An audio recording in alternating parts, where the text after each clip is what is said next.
Okay well my dear students, so welcome you all to our YouTube channel. मेरे भाइयों और बहनों, specially class 12 commerce West Bengal board, Hindi medium, English medium, Bengali medium and Urdu medium, हमारे जितने भी भाई बहन लोग हैं, आप लोग सभी को डेडिकेटेड ये वीडियो। आई होप आपको बहुत कुछ इसमें सीखने को मिलेगा। देखो, मैंने कल ही दे दिया और आप लोग सभी को पता होगा कि वेस्ट बंगाल काउंसिल ने कुछ चैप्टर्स को अपने सिलेबस से रिमूव किया है, सिलेबस को 30 to 35% रिड्यूस किया है। बट माय डियर स्टूडेंट, बहुत सारे बच्चे अभी भी कंफ्यूज हैं और कुछ सवालों का जवाब आपको इस वीडियो में हम लोग देंगे। पहला सवाल कि सिलेबस में से कौन कौन से चैप्टर हटा है। दूसरा सवाल, क्या एग्जाम 60 मार्क्स का होगा या 80 मार्क्स का होगा, और पेपर किस पैटर्न में आएगा, किस स्टाइल में पेपर आएंगे।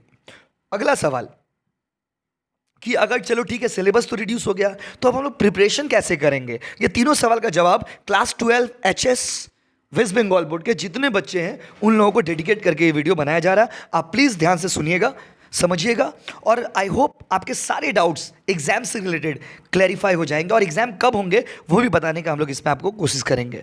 वेल माय डियर स्टूडेंट, तो स्टार्ट करते हैं टॉपिक को। चलिए, सबसे पहले जैसा कि आपको मेरे स्क्रीन पर दिखता होगा, HS 2021 examination discarded deleted topics copied from West Bengal council higher secondary education.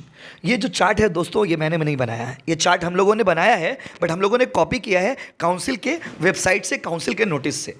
इसमें मैं आपको सबसे पहले दिखा दूं कि कौन कौन से चैप्टर नहीं आएंगे और उसका डिटेल एनालिसिस, क्योंकि चैप्टर में भी बहुत सारे बच्चे कंफ्यूज है कुछ टॉपिक्स को लेकर के। तो आई होप आपका क्लैरिफिकेशन हो जाएगा और आप डिटेल में समझ जाओगे। बट हाँ, जब आप समझ जाना ना, तो थोड़ा वीडियो को सबके बीच में शेयर कर देना, क्योंकि इस बार कम से कम शेयर होना चाहिए भाई, ज़्यादा से ज़्यादा आदमी लोगों के बीच में। ठीक है, चलो स्टार्ट करते हैं आप लोगों के लिए।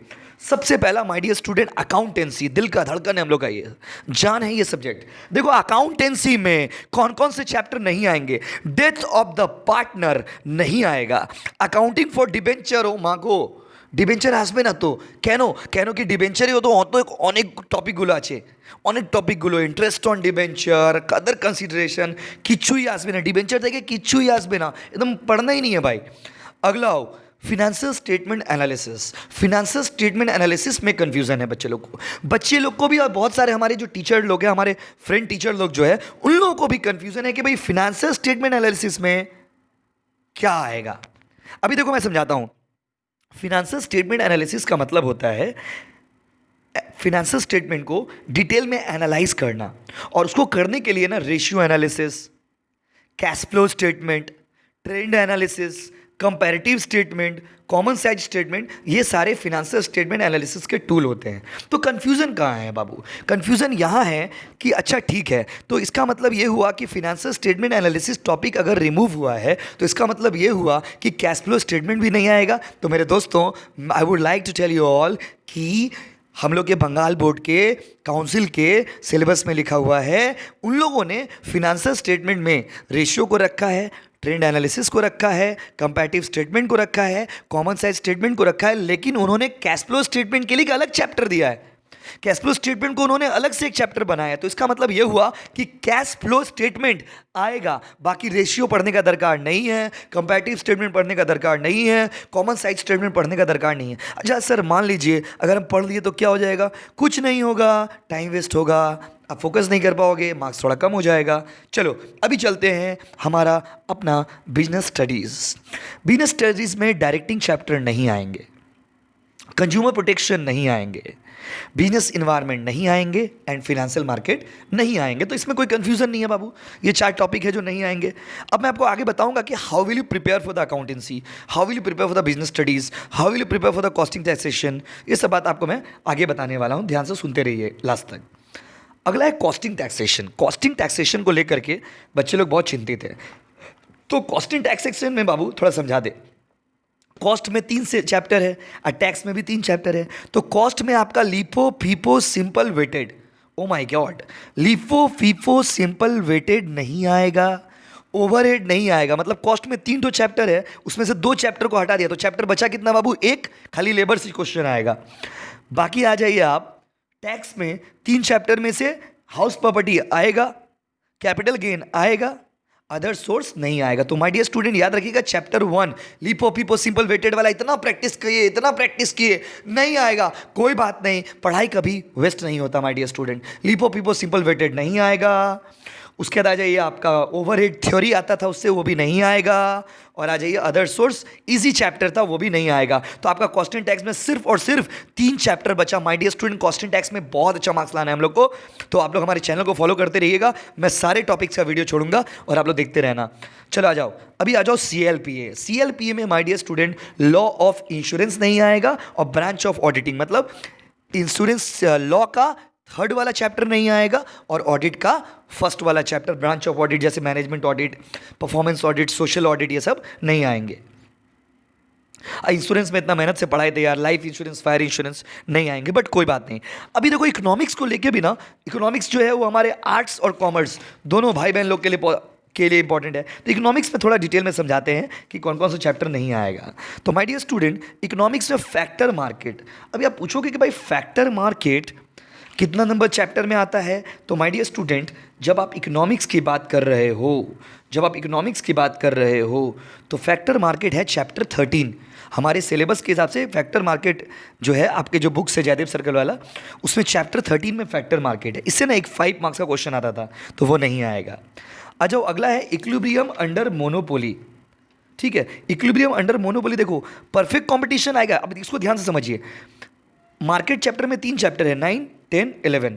तो देखिए ध्यान से समझिए, मार्केट चैप्टर में 3 टॉपिक है, 9, 10 और 11। तो चैप्टर 9 से क्वेश्चन आएंगे, चैप्टर 10 से भी क्वेश्चन आएंगे, लेकिन एक टॉपिक है उसमें चैप्टर 11 में इक्विलिब्रियम अंडर मोनोपोली, वो टॉपिक से क्वेश्चन नहीं आएंगे। आई होप आप समझ रहे हो हम क्या बोल रहे हो बाबू। उसके बाद एक चैप्टर है चैप्टर 12, कॉस्ट डिटरमाइनिंग प्राइस, से 1 मार्क्स का क्वेश्चन याद आता, ये क्वेश्चन नहीं आएगा। ठीक है बाबू।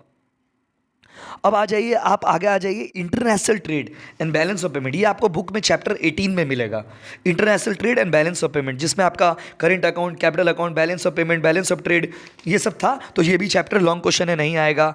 और आ जाइए मेजर्स ऑफ डिस्पर्शन। बाबा रे, कत इजी चैप्टर छिलो बाबा, एटाके सरिए दिच्छे, एकदम भालोई लागछे ना, बट कोई बात नहीं my dear student, nothing to be sad. जो काउंसिल ने किया, वी रिस्पेक्ट दैट डिसीजन और we love that decision, we love our council. चलो भाई, मेजर्स ऑफ डिस्पर्शन चैप्टर जो था, बहुत बड़ा चैप्टर था और बहुत इजी चैप्टर था, उसको भी हटा दिया। और लास्ट चैप्टर है my dear student, fiscal policy chapter 17। इससे 2 मार्क्स का क्वेश्चन आता था, तो ये भी आपको पढ़ने का दरकार नहीं है। तो ये वो चैप्टर्स है जो आपको पढ़ना नहीं है। अब सवाल ये उठता है माय डियर स्टूडेंट कि how will we prepare for the exams under this scenario. अभी देखो ना, 30 to 35% सिलेबस रिड्यूस हुआ, तो बच्चे लोग पूछ रहे हैं, मैसेज कर रहे हैं कि सर 30 मार्क्स कहाँ रिमूव हुआ? अरे बाबू, 80 मार्क्स का 30% कितना होता है? 24, 25। तो आप लोग का ना हर सब्जेक्ट में अगर आप काउंट करोगे ना सिलेबस वाइज, तो 24 से लेकर 30 मार्क्स के बीच में रिड्यूस हुआ होगा। अभी 100 का 30% आप मत काउंट करो, आप 80 का 30% या 35% काउंट करो, किसी में 30, किसी में 35, जैसा एक्सपर्ट लोग को सही लगा उन लोगों ने किया। And we love this decision of the council. और इसका डायरेक्ट इम्पैक्ट ये है कि काउंसिल ठीक टाइम पर एग्जाम आपका लेगा, ठीक आपका एग्जाम मार्च में ही होगा, इसलिए काउंसिल ने सिलेबस को रिड्यूस किया होगा, क्योंकि माय डियर स्टूडेंट, उन लोगों को एग्जाम टाइम पर लेना है जिससे एकेडमिक लॉस ना हो, टाइम पे कॉलेज स्टार्ट हो सके, बच्चे लोग टाइम से पढ़ाई को स्टार्ट कंटिन्यू कर सके। अब एग्ज़ाम ऑनलाइन होगा या ऑफलाइन होगा, ये डिक्लेरेशन अभी तक कुछ क्लियर नहीं है। ऑनलाइन भी हो सकता है, ऑफलाइन भी हो सकता है, वो डिसीजन आपको बता दिया जाएगा, जब समय से पहले बता दिया जाएगा। ठीक है माय डियर स्टूडेंट। अभी लास्ट क्वेश्चन है, how should we prepare for the exams. तो क्या हम लोग इस चैप्टर से कुछ नहीं पढ़ेंगे? माय डियर स्टूडेंट, जब आप लोग प्रिपरेशन करना ना, तो आप लोग एक चीज़ ध्यान रखना कि ये सब चैप्टर्स, जो भी चैप्टर्स है, उसके सम्स आप मत करना अगर प्रैक्टिकल है तो। थ्योरी लॉन्ग क्वेश्चन आप मत पढ़ना अगर थ्योरी है तो। बट जब आप टेस्ट पेपर सॉल्व करना ना, तो उसमें MCQ, SAQ ये सब सॉल्व कर लेना। बात समझ रहे हैं? क्योंकि देखो पेपर जब बनता है ना रिड्यूस सिलेबस में, तो उसमें ये होता है कि लाइक 1-2 MCQ, SAQ टीचर भूल से दे दिए होंगे, बाई मिस्टेक दे दिए होंगे, तो वो चीज़ आप उसको टैकल कर पाओगे। इसीलिए मैं आपको बोल रहा हूँ कि जो चैप्टर से यहाँ पे डिस्कार्डेड है, उस चैप्टर एकदम आप हटा मत दीजिए। उस चैप्टर से आप MCQ, SAQ जब हम लोग टेस्ट पेपर सॉल्व करते हैं, तो आप लोग प्रैक्टिस कर लेना उसमें। ठीक है बाबू। So thank you so much my dear student. I hope आपको एक प्रॉपर गाइडेंस देने का मैंने कोशिश किया। Thank you so much everybody, love you a lot my dear student. Please थोड़ा शेयर करिए और प्लीज़ थोड़ा चैनल को सब्सक्राइब करिए दोस्त, क्योंकि अच्छा लगता है, मोटिवेशन लगता है जब आप लोग सब्सक्राइब करते हो। Thank you so much everybody, love you a lot.